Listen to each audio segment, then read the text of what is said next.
మనశ్శాంతి లేదు. అన్ని రకాల వ్యసనాలు ఉండేవి నాకు. సినిమా వాడిని. సినిమా వాళ్ళకి రకరకాల వ్యసనాలు ఉంటాయి. బయట వాళ్ళకి లేవని కాదు, బయట వాళ్ళకి కూడా ఉంటాయి.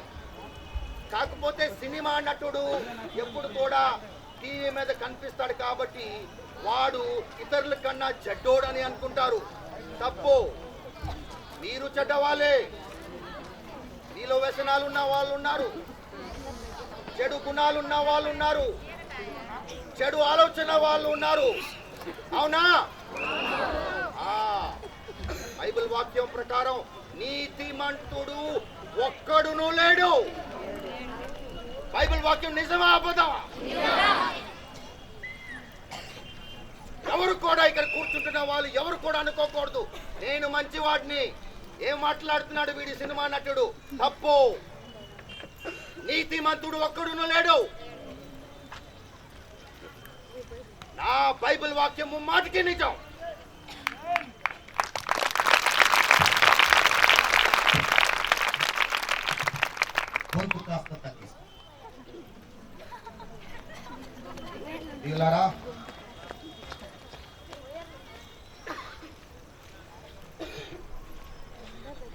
మార్చి నెల 2008వ సంవత్సరం హైదరాబాద్ నగరం నుంచి 70 కిలోమీటర్ల దూరంలో ఒక మర్రి చెట్టు ఉండేది. ఆ చెట్టు దగ్గరికి నేను తరచుగా వెళ్తూ ఉండేవాడిని. ఆ రోజు ఆ చెట్టు దగ్గరికి వెళ్ళి నా ప్రాణం తీసుకోవాలని నిర్ణయించుకున్నాను. కారెక్కా. అంత దూరం వెళ్ళా. కారు మర్రి చెట్టు కింద తీసుకువెళ్ళి కారులో కూర్చుని ఏ విధంగా నేను ఆత్మహత్య చేసుకోవాలి అని ఆలోచిస్తూ ఉన్నప్పుడు ప్రియులారా నాకు స్వరం వినిపించింది.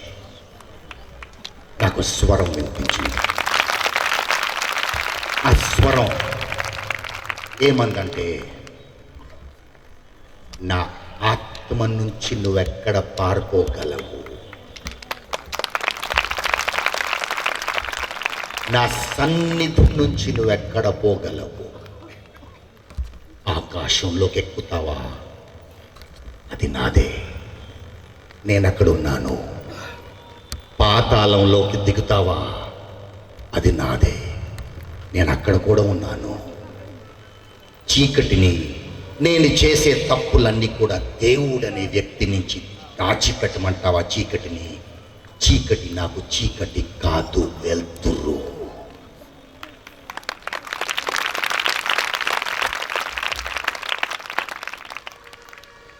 ఈ మాటలు నాకు ఆంగ్ల భాషలో వినిపించండి.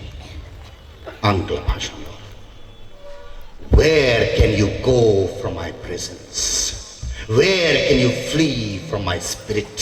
If you go up to the heavens, I am there. If you go down into hell, I am there. Will you say to darkness, cover me? Darkness is not darkness to me. Darkness is light.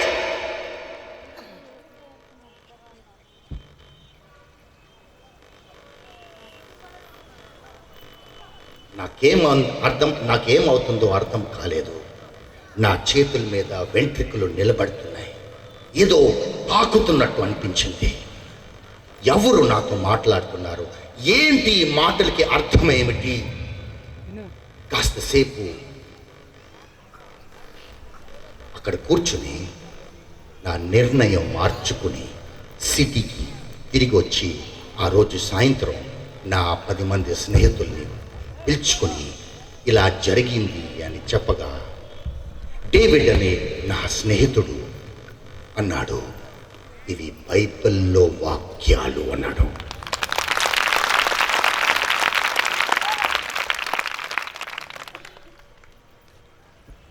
ప్రియులారా, ఈ లోకంలో ఎన్నో మతాలున్నాయి, ఎంతో మంది దేవుళ్ళున్నారు. ఎన్ని కోట్లాది దేవుళ్ళున్నారో మనుషులకి లెక్కలేదంట. అటువంటప్పుడు ఒక్క దేవుడు నాతో మాట్లాడాడు. అప్పుడు అర్థమైపోయింది. ఆ నాతో మాట్లాడే దేవుడు నిజ దేవుడు, సజీవుడు. నేను ఒక ప్రశ్న అడుగుతాను మిమ్మల్ని, చచ్చిపోయిన దేవుడు మాట్లాడతాడా? మాట్లాడతాడా?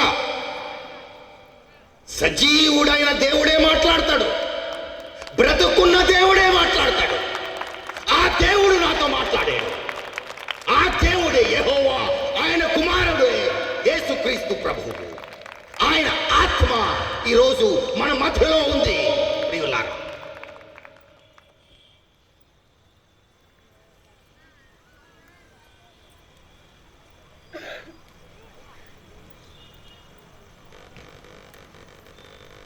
అయితే మరుసటి దినము నేను ఒక క్రిస్టియన్ ట్రూత్ బుక్ హౌస్ అని సికింద్రాబాద్లో ఉంటే అక్కడికి వెళ్ళి ఒక బైబిల్ కొనుక్కున్నాను ఇంగ్లీష్లో. అది తెరిచి చూస్తే దాంట్లో ఉన్న మాటలు ఈ లోకంలో ఏ గ్రంథంలో కూడా ఉండవు.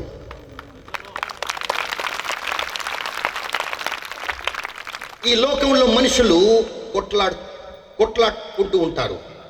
నా మతం గొప్పది, నా దేవుడు గొప్పది, నా దేవుడు గొప్పోడు, నా మతం గొప్పది, నా గ్రంథం గొప్పది. ఇంగ్లీష్లో ఒకటంటారండి, ఏది మంచిదో ఏది చెడ్డదో పోలుస్తేనే తెలుస్తుందని. ఒక ఉదాహరణ, వీడు మంచోడు అన్నాడు అనుకోండి, నేను అన్నాను అనుకోండి, దానికి అర్థం ఏంటి? వాడిని ఇతరులతో పోలిస్తున్నాను. అవునా? అవునా కాదా? అవునా కాదా? ఏమైంది? నిశ్శబ్దంగా అయిపోయారు మీరు. నిద్రపోతున్నారేంటి? చాలా మంది అంటారు సూర్య గొంతుకి మాకు నిద్ర వస్తుందని. వీడు మంచోడు అన్నాను అనుకోండి, దానికి అర్థం ఏంటి? పక్కవాడు చెడ్డోడనే కదా. అవునా? అయితే ఈ మతంలో అందరూ కూడా నా మతం గొప్పది, నా దేవుడు గొప్పోడు, నా గ్రంథం గొప్పది అని అంటూ ఉంటారు. కానీ ప్రియులారా, బైబిల్ తెరిచి చూస్తే నా దేవుడు ఒక మాట అన్నాడండి, అది ఈ లోకంలో ఎవ్వరూ అనలేదు. ఎంతోమంది దేవుళ్ళు ఉన్నారు, ఎంతోమంది గురువులు ఉన్నారు, ఎంతోమంది బోధకులు ఉన్నారు, కానీ నా దేవుడు యేసుక్రీస్తు ప్రభువు ఒక మాట అన్నాడండి. అదేంటో తెలుసా? నేనే మార్గము, నేనే సత్యము, నేనే జీవము. ఆ రెండోది ఒకసారి ధ్యానిద్దాము. నేనే సత్యము అంటే నేను తప్ప మిగతాదంతా అబద్ధం.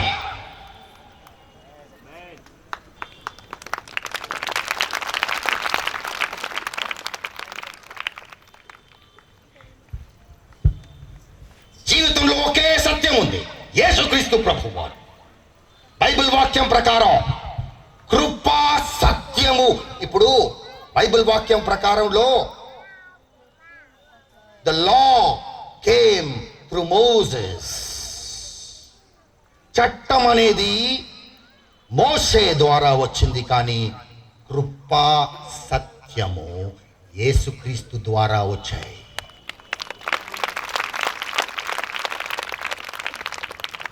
ప్రియులారా, ఈ రోజు తరువాత ఎవడైనా నా మతం సత్యం అన్నాడు అనుకోండి, చెప్పండి, ఈ లోకంలో ఒకే సత్యం ఉంది, అది యేసుక్రీస్తు ప్రభు.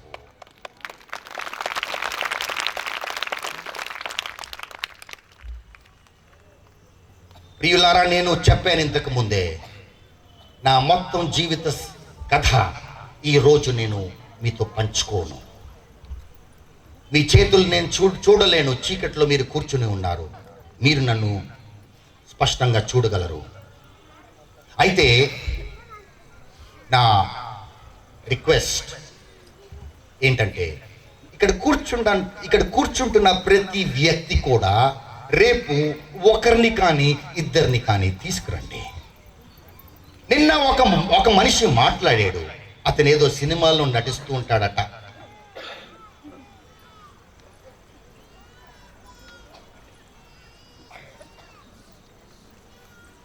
అయితే ఈ రోజుకి నేను దీంతో అంతం చేసుకుంటాను.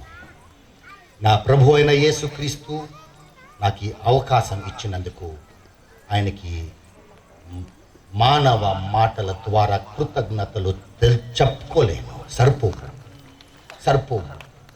ఐ లవ్ యూ గాడ్ అంటే సరిపోదు. దానికన్నా ఇంకా ఎక్కువైన మాటలు కానీ, చర్యలు కానీ, కార్యాలు కానీ ఉంటే మనం చేసి చూపించాలి ఆయనకి. కానీ మాటల ద్వారా ఆయన మన కోసం చేసిన త్యాగానికి మనం కృతజ్ఞతలు చెప్పుకోలేము. సరిపోదు. మానవ భాష సరిపోదు. మానవ కార్యాలు సరిపోవండి. నా దేవుడు ఒకటే అడుగుతున్నాడండి మనందరి నుంచి. ఏదో మేకను కోసి రక్తం ఇవ్వమనట్లే, పువ్వులు పండ్లు ఇవ్వమనట్లే, వెండి బంగారం ఇవ్వమనట్లే. ఒక విరిగి నలిగిన హృదయం కావాలి అన్నాడు ఆయన. అది మీరు ఇవ్వలేరా? అందరిలో ఉంది ఆ హృదయము. కానీ ఎటువంటి హృదయము? గర్విష్టి హృదయము కాదు. ఆ గుడి బయట ఆ బోధకుడు చేసే ప్రార్థనలో వాడు ఎలాగున్నాడంటే, మీకు గుర్తుందా? యేసు ప్రభువు చెప్పిన ఉపమానం ప్రకారం ఇద్దరు గుడి బయట నిలబడి ప్రార్థన చేసుకుంటున్నారట.